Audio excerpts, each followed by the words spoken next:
In all my years of interviewing so-called funny people, I've often been faced with the sad truth that many of them aren't that funny in real life. Not so Ricky Gervais. But along with the laughs, this dangerously sharp comedian will also have you wincing in agony or cringing with embarrassment at some of his observations. Ricky's rule is there isn't any topic that can't be joked about. It's landed him in plenty of trouble, but as he says, he couldn't give a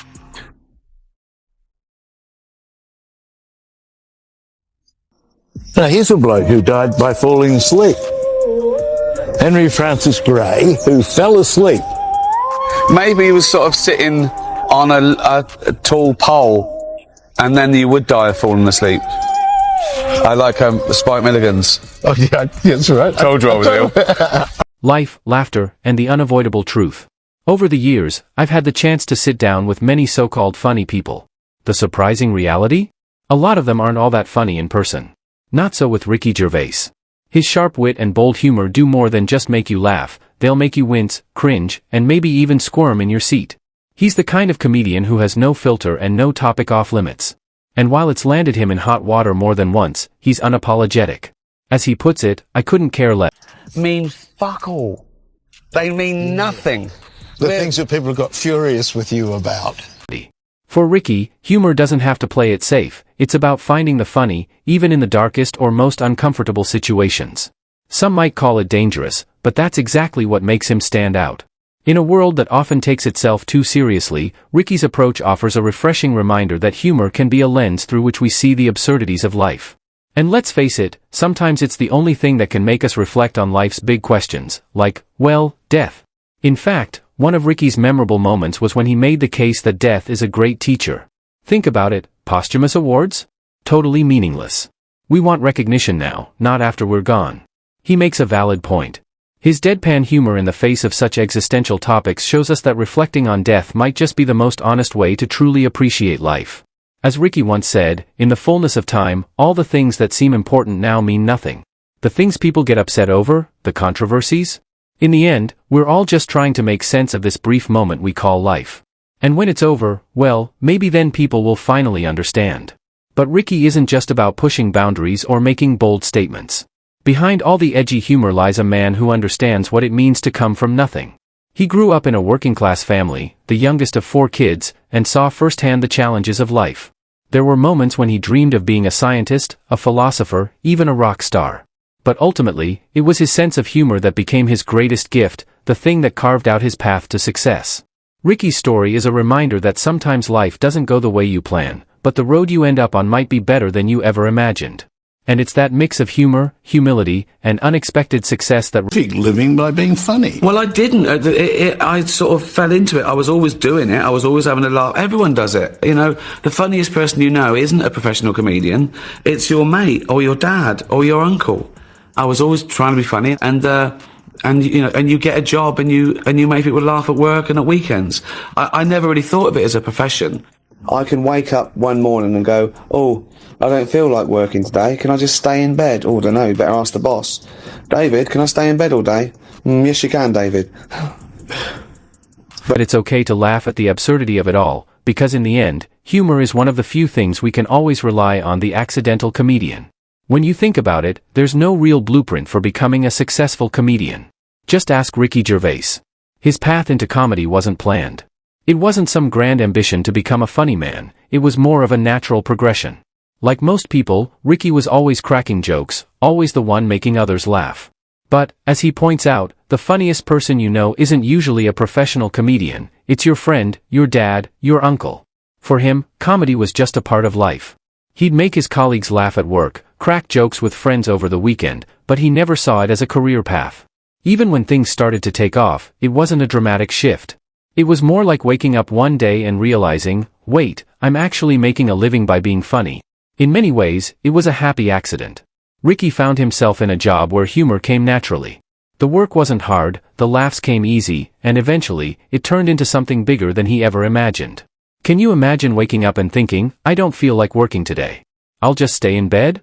For Ricky, that's not a problem. He's his own boss, a creative force who can do whatever he wants. She hasn't really contributed to my career. No, I'm saying this is sort of all me. In fact, thinking about it. Path. Even when things started to take off, it wasn't a dramatic shift.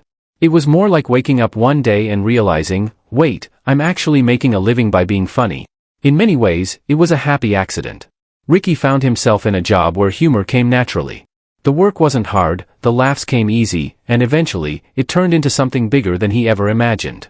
Can you imagine waking up and thinking, I don't feel like working today. I'll just stay in bed? For Ricky, that's not a problem. He's his own boss, a creative force who can do whatever he wants, even if it means taking a day off just to relax. That's the beauty of comedy, it doesn't always have to follow a strict formula. Sometimes, it's just about finding the funny in everyday life. Take Ricky's most famous character, David Brent from The Office. David wasn't supposed to be the star. He was awkward, cringeworthy, and clueless, but somehow, people loved him. What started as a mundane office job became a launchpad for one of the most iconic characters in TV history. And that's where Ricky's talent shines, in finding humor in the ordinary. The success didn't come instantly, though. Ricky was already in his 40s when The Office made him a household name. And even then, he couldn't help but ask himself, why didn't I do this earlier? But his partner, Jane, had a wise answer: you wouldn't have been good at it back then. You had to live a real life first. It's a reminder that sometimes the best things take time. Life experience, struggles, and personal growth are essential ingredients in crafting a career that truly resonates. Ricky's journey is a testament to the idea that success isn't always about chasing fame from the start. Sometimes, it's about staying true to who you are, embracing your natural talent, and letting things unfold at their own pace. It's proof that even in a world that seems obsessed with instant gratification, a little patience and a lot of authenticity can lead to incredible things. Fat cat lost. Baby that looks like Hitler. Yeah, exactly, yeah.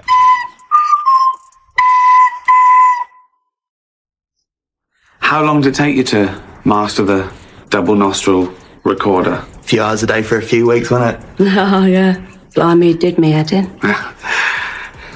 All worth it now, though. Did you ever try journalism? Because this is my life you're doing.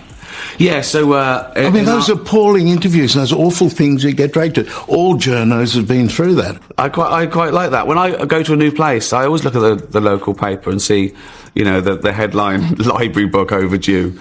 I love that. That's so much better than another 12 people stabbed to death. You know, if the headline on your local paper is something about, you know, stolen TV, you live in a nice place. The best story I ever did in Britain was as a young reporter based here, was a boy who sneezed 30 times a minute. he lived with his by himself? Mum. No, with his mum in a council flat. Yeah. And the air was sodden. It was humidified because he'd been As you might expect, life's not easy for a sneezing man. This poor kid. How old was he? He was about 18 or 19. So he just going, kill me. He couldn't hold down a job. Kill me. And it was, struck me it was a Gervais moment, because what happened, she said, there's only one way he can stop. If I put him in the wardrobe. Well, let's try the cupboard. Okay.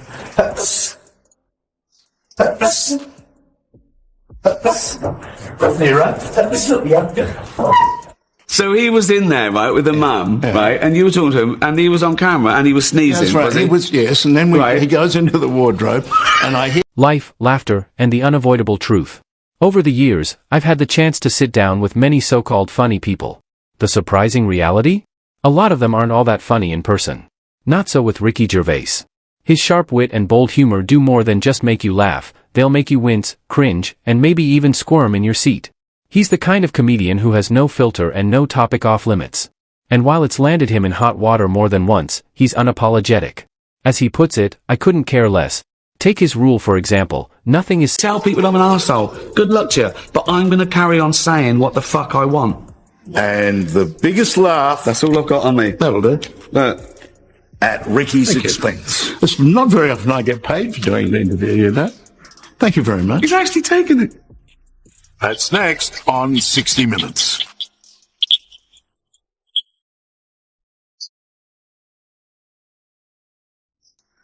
I understand that the town of Hampstead, or the village that has more millionaires than any other town. Is that true? Yeah. I mean, it's a beautiful place. I like it because it's like the great granddaughters and sons of like painters and poets and me, new money. I felt like it was the Beverly Hillbillies.